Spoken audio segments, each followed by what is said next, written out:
This is episode 3 of Spiritual AF with Pixie Rose, a podcast for people going on their spiritual journey, knowing that we are spiritual beings having a human experience.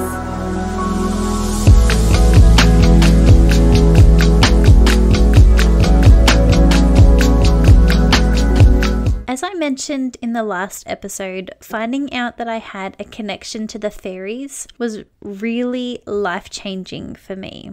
In this life here on Earth, we all have this experience of being born and forgetting. We forget who we are, what we are, who we were in our past lives or parallel lives. We forget our ancestors, our star families. Our whole lives we are given breadcrumbs, hints to help us remember, to help us find our truth. In my story, I shared how lost I felt in this human life, and I felt like an alien, like I didn't belong here. I would often stare up at the sky, longing for connection. Something that I knew to be true for me from a very young age was my love for fairies. I didn't know what I liked about them. I just knew I wanted to be one. I would often dream about flying, and any chance to dress up, I would go as a fairy. As a kid, I really struggled making friends, but I always had my fairy friends around me,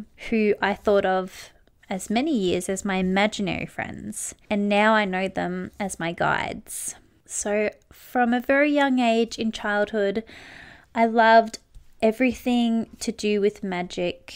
Books, movies, games, anything to do with magic. I just loved. At 12 years old, I asked for a deck of tarot cards for my birthday, which my mum was great. She was really supportive in that. She would also buy me spell books, and I would love making up spells and practicing witchcraft. So I was pretty into Wicca from quite an early age, from about even younger in childhood. I used to do spells in primary school. So I followed this path with Wicca for many years throughout my teenage years and adult life. And then, as I mentioned in the last episode, I was actually pregnant with my daughter, my second child, when I received this transformational psychic reading. And this psychic told me that I had fairy blood, and that is why I have loved all things to do with magic. She said my home was in the stars, and that was it. And this was like a massive light bulb moment for me. Everything in my life made sense from that moment on. So as I sat with this new information and processed it, I meditated on this for over the next few months. And the information slowly started come to me as I realized that those imaginary friends were my guides, and I started working with them.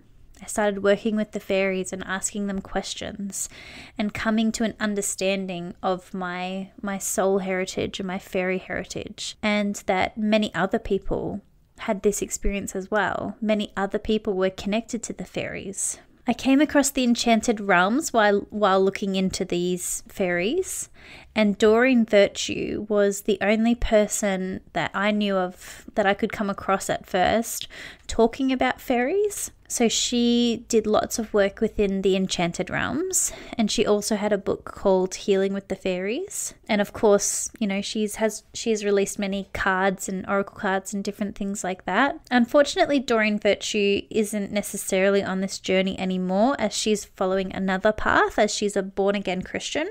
But she definitely paved the way for this work and this understanding. She was always talking about how fairies were real, and how people were able to incarnate from other dimensions. So this really excited me and obviously really resonated with me. So I continued to dig in deeper and started to explore these enchanted realms. And also, as I launched my own business, Pixie Steps, I started to offer my own Enchanted Realms readings, which I do this using your photo. So the Enchanted Realms is easy to pick up on when you're in the energy of somebody, but also just sort of feeling their energy in. It's mostly in the eyes, as most people say, the eyes are the windows to the soul. I was doing my own research within this and the Enchanted Realms and working with fairies and elves and mermaids and other things coming up. But really, I was only scratching the surface. I had no idea the extent of the Enchanted Realms that I do know now. And even now, there is still so much for us to uncover. So last year, I completed my level 2 in quantum healing hypnosis technique in Egypt. And I met many people connected to the fairy realm. The first person that I met, which I did have a vision of meeting her before I did, and I knew that I would meet a fairy friend in Egypt, but she was also connected to the fairy realm. And throughout doing that course in quantum healing, we connected with other people in the course that were also connected to the fairy realm. So together, this group of people that I've stayed in contact with, we've been able to uncover more and more information about the fairy realm in particular by channeling the fairy collective directly, which has been incredible. Something that many people have been talking about for a number of years now is star seeds. So most people will know of the star seeds as the Palladians, the Syrians, or the Lyran beings. But it's come to my attention that the fairies are a star seed as well, because the fairy realm is in another dimension to ours, similar to these extraterrestrial beings that we're connecting with. You know, I have always described myself as an incarnated fairy, which means that in a past life, I was a fairy living in the fairy realm. So this episode is mostly an introduction to the Enchanted Realms, as it can be a little bit overwhelming, especially if this is new information for you that fairies could in fact be real, just as these other things that I'm going to mention. Just keep an open mind and an open heart. And I'm going to list out a few characteristics because I believe that, as an example, being a fairy, an incarnated fairy, there are particular characteristics which are sort of ingrained in my soul, if that makes sense. So I'm going to go through these with you, these different characteristics and traits or archetypes that you could even call them, and just see if you resonate with them. You may be connected to the fairies. You may be connected to the mermaids. So just listen up and see how you feel about this. I do believe that having an understanding about 3D, 4D, and 5D helps so much while going over this new information. So if that is new to you, maybe pause this episode and check out my website. I will put a link to a blog post that I wrote about 3D, 4D, and 5D to help you understand about these realms. So once you realize that we are interdimensional beings, this won't be such a hard concept to take in. So we have past lives and parallel lives and future lives. We have access to every piece of information about these lives stored inside of us and in the Akashic records. So these are all mythical beings and creatures that I believe lived among us on Earth at some point, or are still living now, but maybe on a different dimension to us. So our souls can incarnate here on Earth as well as in any dimension. We are multi-dimensional beings. So first I wanted to go through fairies. So fairies have chosen to live among us on Earth for centuries. There are many, many stories about fairies, but the fairy realm is the birthplace of the fairies. So fairies may have incarnated here on Earth or travelled here by portals. Fairies are the gypsies of the universe and don't tend to stay in one place for too long. When I started meditating on my own fairy heritage, I had these visuals of me jumping from star to star. As a fairy, it always felt like I was in the night sky, and I always felt a very strong connection to the moon. So there are different types of fairies. So the personality types will be a little bit different for the different types of fairies. For this one, it's about where is home for you. That is a big clue to your soul connection to the Enchanted Realms. Where feels like home? So as I mentioned, I definitely felt a sense of home looking into the sky and the stars, which is why I have that starseed connection. But also another place that I feel at home is in a beautiful, lush forest, a very green forest, a little bit tropical, something that you would see in the movie Fern Gully. So I believe that I'm a forest fairy. So forest fairies are very connected to elves. In the information that we've received in channelings, there's been a lot of interconnections, and the fairies and the elves lived alongside each other for many years. There are also flower fairies. So these are people that are drawn to fairies but love flowers. They love everything to be beautiful. See, as a forest fairy, I'm not particularly that fussed on making my home look pretty.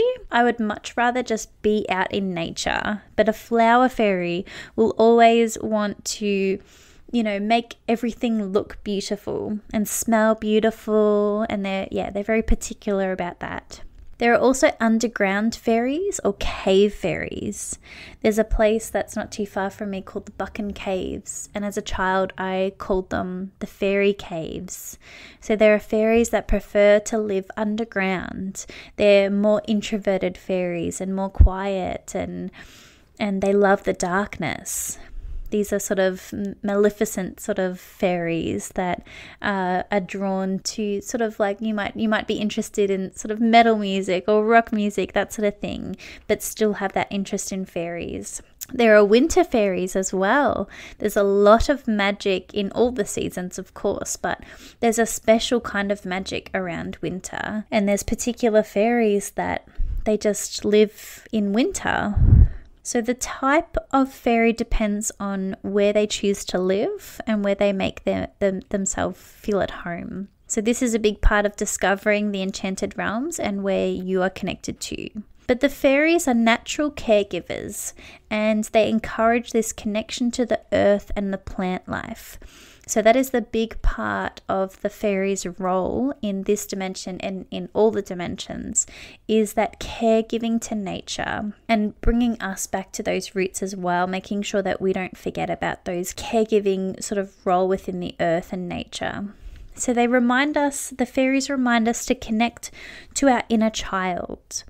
They get us to play and have fun. If you are an incarnated fairy, you may resonate to these particular personality traits. So you may find it hard to settle down in a job or a house, even a relationship. As I mentioned, fairies are the gypsies of the universe, and they love to just travel and have fun and jump around. As soon as they get bored, as soon as they stop having fun, they will just move on. They are very connected to herbs and plants and have an innate understanding of natural healing remedies. So I believe the fairies were sort of the first, if you think of tinctures and Tink, the fairy from Peter Pan, Tink. The fairies had this beautiful natural ability to create healing potions. They just knew the land, they knew the purpose of the plants. So of course they understand what healing powers plants have. They have a massive sweet tooth, so if you love chocolate and sweet things, many people bring sweet offerings to the fairies, which we can talk more about in other episodes, how to welcome in this fairy energy into your life. But that is one way, is that you can offer something sweet, a beautiful offering to the fairies, and welcome them into your home or your energy, or into different parks that you like to attend. Fairies have shiny object syndrome. So if you find yourself impulsively buying sparkly, pretty things, it may be because of that fairy energy that you're drawn to. And this is about the pixie dust. It reminds us of the pixie dust that we have, so we want it in our lives. So fairies are very airy, creative people, which often makes them late to events or occasions. Fairies are very good at being in the present moment, and also there is such a thing as fairy time. The indigenous people really resonated to this. There's such a thing as Koori time. The dream time, people understood time to be different as the Western societies do. And fairies still have this ingrained in their nature. So they're often late. You can't sort of rely on them to be on time most of the time. So fairies are very big daydreamers, and they're also very good at manifesting things. Fairies can also be quite feisty as well. There are plenty of people out there that talk about the dangers of welcoming fairies into your space, which I don't necessarily resonate with that. I don't know if you do. There may be some karmic issues between yourself and fairy creatures, but if you do welcome the fairies into your space, there is a level of respect that needs to be made, because if you disrespect a fairy, and again, this may come across in your human incarnated lifetime, if you piss off a fairy, then they will let you know about it. The next incarnate from the Enchanted Realms is the mermaids. So mermaids are another starseed, and their home planet was called Mintaka, which was a place of complete utopia. It was located on the belt of Orion, and it was paradise. The water was so clear, so it was a water world, obviously, for the mermaids. And the water was so clear that you could see straight to the bottom of the ocean. It was incredibly peaceful. Mermaids are very peaceful beings and very sensitive.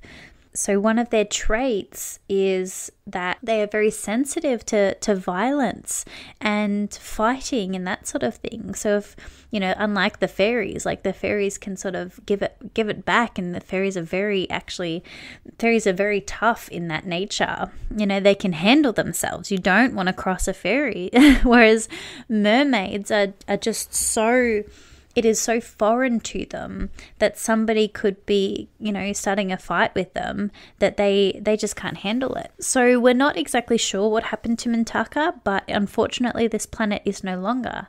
So once whatever happened to Mintaka, whatever happens there, the mermaids needed to find a new home. So I do believe that a portal was created and a new home was found on Earth, which is why we even know about mermaids. They did live on the Earth at one point. What happened to the mermaids is our planet became so polluted that it was uninhabitable for the mermaids. And unfortunately, they've ceased to exist at this stage in our dimension, in our reality. They may exist elsewhere. I do channel the Mintakan mermaids, and there has been information come through that when we fix this planet, the mermaids will be able to exist among us again, but we're not ready for it. There is many cruel people on this planet still that don't care about the Earth or the planet, and what we're doing to our waters and what we're doing to our oceans does not align to the mermaids. So we still have a bit of work to do there. So a lot of the mermaids were around in Earth at the time of Atlantis and Lemuria. There's definitely a connection there between the mermaids and Atlantis and Lemuria. So after the mermaids became extinct on Earth, their souls chose to incarnate on as human form to have that experience as well. Because in all of our incarnates, they're all lessons. We're all learning new things. So incarnated mermaids are obviously very drawn to the beach and water. They love the ocean, and just being in the water is their happy place. So this is how they ground themselves. So we talk about grounding ourselves with, having our feet barefoot on the dirt or the ground, or taking a walk in nature. The way that a mermaid grounds themselves is by the ocean or by the water. So this is why it is so important for mermaids to live by the ocean. They need to get that dose of nature. It's how they ground themselves. So they need to have access to this water.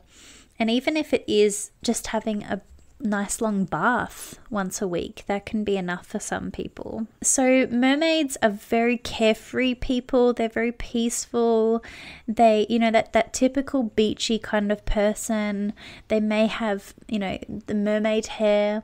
A lot of these Enchanted Realms soul incarnates really take on that physical appearance of what enchanted realm they're connected to. So mermaids have beautiful, beautiful long beachy hair, and they just have that beach sort of vibe to them. They constantly want to discover more and more, so they do love to learn.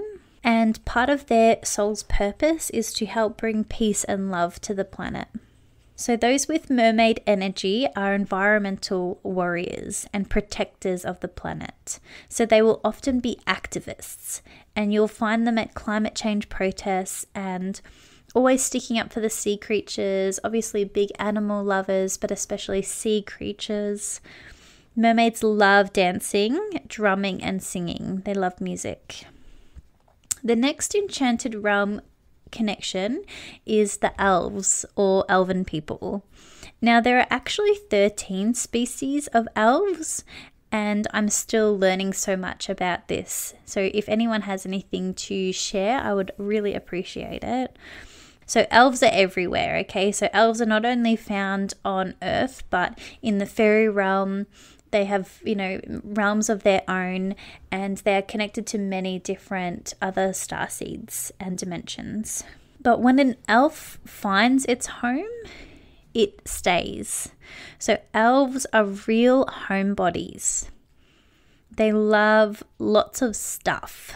Okay, so if you have elven energy, one of your personality traits or characteristics is elves are kind of like the opposite to minimalists. So a fairy, for example, fairies don't have a lot of attachment to their material possessions.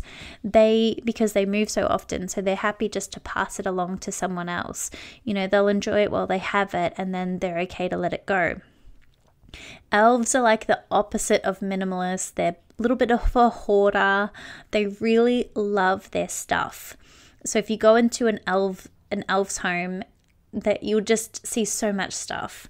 Another characteristics for elves are they love to collect things. So they might have a few collections going, but generally things like books or tools, or even things like crystals, instruments, like people that have a strong sort of collecting nature to them probably have a bit of elven energy.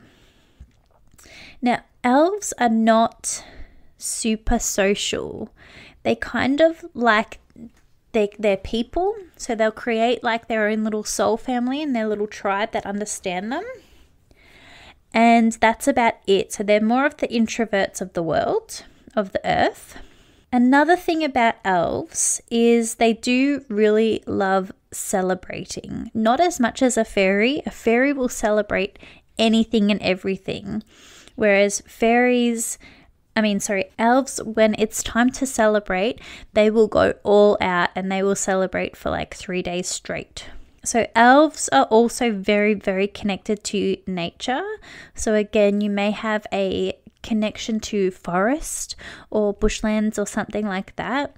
That's generally where you will find an elf. They love tree houses and different things like that.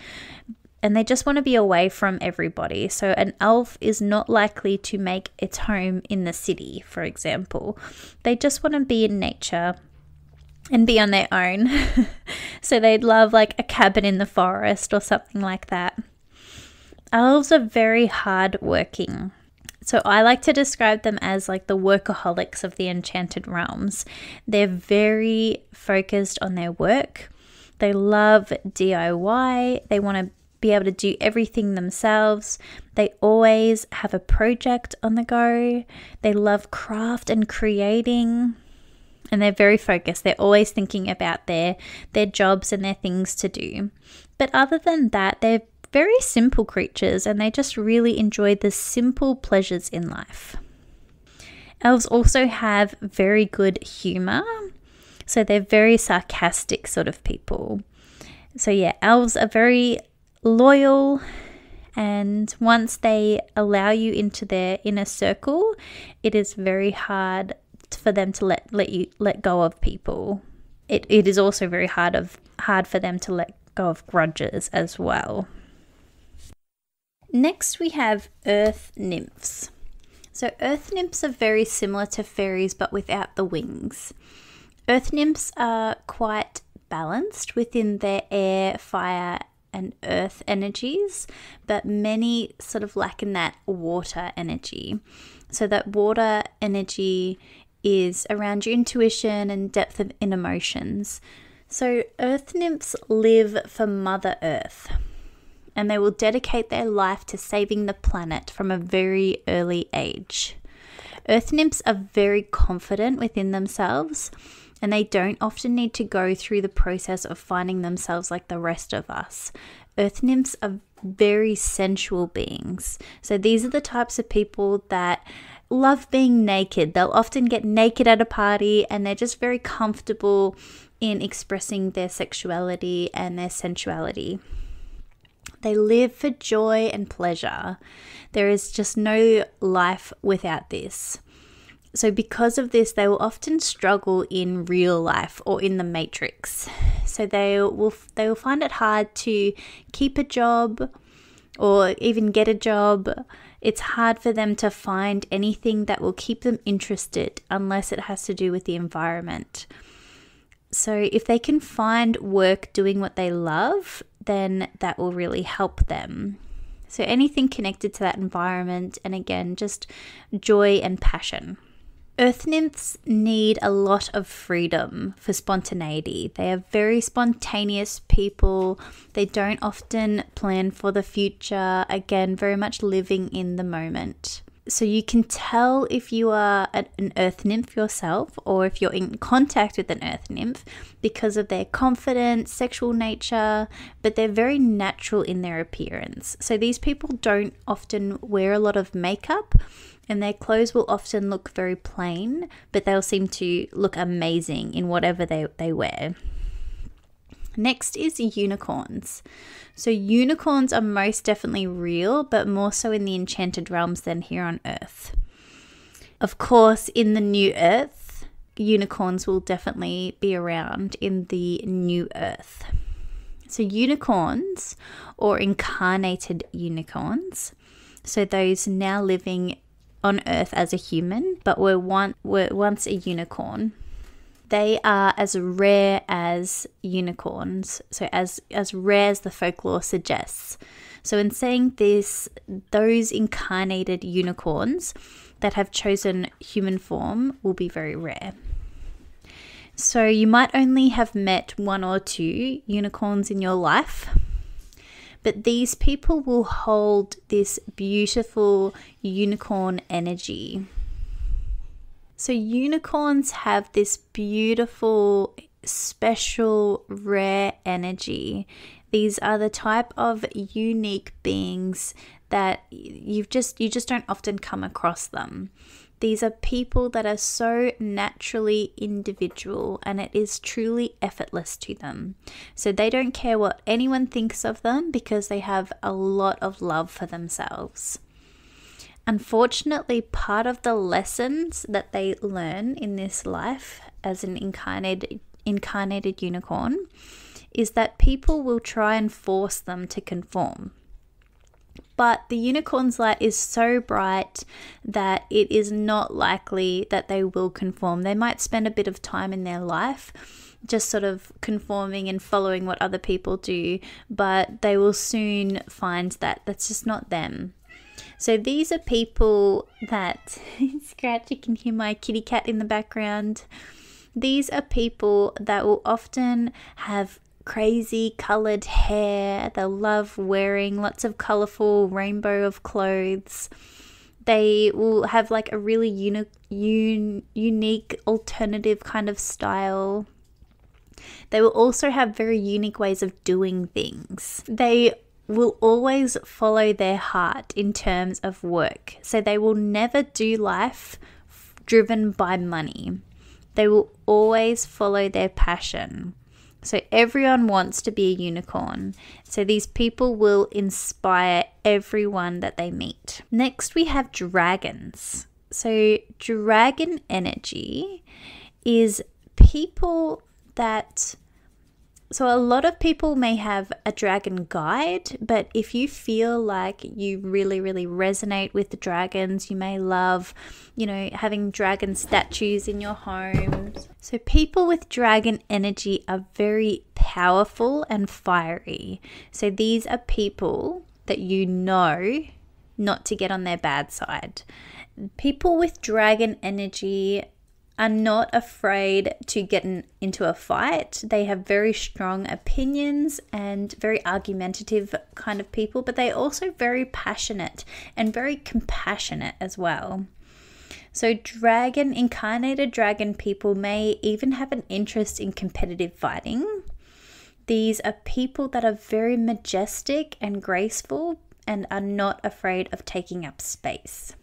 Next, I've included witches in the Enchanted Realms. So even though witches come from Earth past lives, I include them in the Enchanted Realms because their magic is so powerful and beautiful and just resonates with so many people. There are so many people that are waking up to their witch past lives.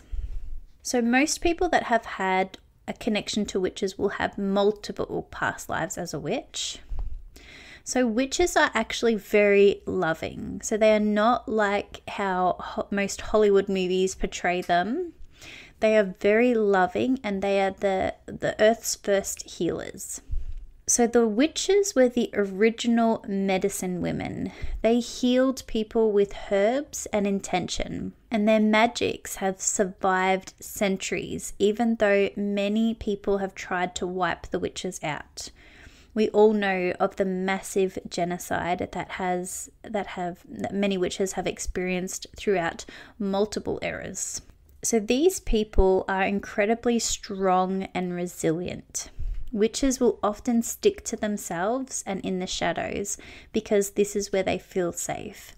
And this is part of the lesson that they learn incarnating in this day and age now, because it is finally safe for the witches to come and to share their magic and wisdom. Sisterhood is the most important thing for those with witch energy. The witches have healed countless souls, and this century the witches are receiving the healing for themselves. So they have been giving healing for many, many centuries, and now in the uprising of the feminine, the witches are the pioneers of this transformational shift.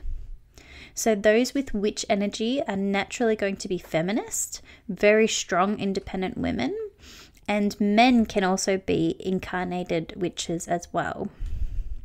Their energy may come across as dark, scary, or intimidating, but this is just from that past life experience. They do need to feel like they need to put a protective front up because of their experiences.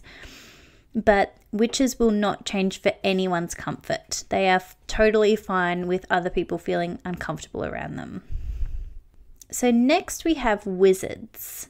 So in the Doreen Virtue books and the information that she shared, she actually called these group of people knights or medieval people. So people with wizard energy are those connected to the medieval era in a magical way. So the most common example of this incarnation is Merlin. So if you find an interest in this era, you may even enjoy medieval shows such as the Game of Thrones or anything to do with this era. Or you may have the opposite as well. That's what I had with my connection to this era, was I actually couldn't really connect myself or watch those sort of shows because it just took me back to that past life so badly. But the magics that the wizards were connected to in this time was just so incredible and powerful. And unfortunately, those magics did have to go underground since this era. And there's a lot of people waking up with that incarnated wizard energy or medieval energy with a really strong purpose in this day and age right now. So people with wizard energy can be a little bit old-fashioned. They may find it hard to stay up to date with the trends. Wizards love witchcraft and wizardry, but the old magics. So Harry Potter is another one that if you love Harry Potter, you may actually feel a connection to the wizard energy or medieval energy. Next is angel incarnates. So angel energy is a lot of light workers may feel an inclination to this energy. It is light from the highest good. So those with angel energy are very selfless, but this does make them prone to a lack of their own self-love. So a lot of people with angel energy, I feel like a lot of people that were sort of in their prime in the 80s and that sort of thing, that's when the angels really started to come about. But I definitely still see incarnated angels in this day and age as well. But a lot of older people may resonate to having an angel Enchanted Realm connection. So one thing that these people are learning is that they can't give from an empty cup. So they are learning to love themselves and to put themselves first and to do beautiful things for themselves so that they can give themselves to others and they can heal others. But they need to realize that they need to heal themselves first. So angels are connected to the sun and the archangels. These people may also have a connection to God energy. So anybody who's very connected to Christianity or Catholicism and really connected to God. So they get a lot of their energy straight from source. These people have a direct line with source energy. So these people have a lightness about them. So they may likely be very light. They may have even just blonde hair. They like to wear white. They're very graceful people. And they can also forget to have fun. There's a seriousness about angels. They're very serious about their mission and about sending light to the earth. So angels need to be reminded to have a bit of fun. Next we have God or goddess energy. So these are people, this has been a bit of a trend in the last probably 10 years, is a lot of people sort of woke up to their goddess energy or God energy. So this is anything connected to the ancient goddesses and gods of like ancient Roman times or ancient Egyptian goddesses, anything around that era. This is goddess and God energy. So you may actually have a connection, like a specific past life as a god or a goddess. So this isn't completely uncommon to have those sort of experiences. And the reason why you've incarnated in the earth as you are now is to teach you humility. So these are people that are extremely graceful. They have very, very strong, high, impactful energy. And also if you have this energy, if you feel particularly connected to a god or a goddess, if you're feeling called to, I do believe that it is really powerful to embody that goddess that you are drawn to. So also I include starseeds as an overall sort of enchanted realm because there is so many. But these are people that feel like an alien on the earth. These are people that don't really resonate with past lives as such. It almost feels like they're a new soul because they actually haven't lived so many earth lessons. They've been extraterrestrial beings living on other dimensions. So these are starseeds you may be connected to the Pleiades, the Octurians, Syrian, Lyrans. So ancient Egypt was thought to have the first wave of starseeds. And a lot of the ancient civilizations had that extraterrestrial connection. So anybody interested in these ancient times, you may have that strong starseed connection. There's also Vikings as well for those connected to that medieval era. So Vikings, they also had a very strong purpose and were very, people at the time and even now, people didn't really understand the purpose of a Viking. They made themselves to be scary for a reason because they did have a really strong purpose. And as I mentioned before, there's a lot of people from this medieval era waking up in this lifetime now, and they're almost their mission back then, they're just picking up where they left off. So that's a bit of an overall on the Enchanted Realms. There's going to be a lot more information come through in other episodes, but that's just a little introduction for you. You can start to think about what Enchanted Realm you may be connected to. Thank you for taking the time to listen to this episode today. I really appreciate it. And don't forget to follow this podcast for more interdimensional conversations on all things life, death, and everything in between. And remember, even if your wings have been clipped off, they can always regrow.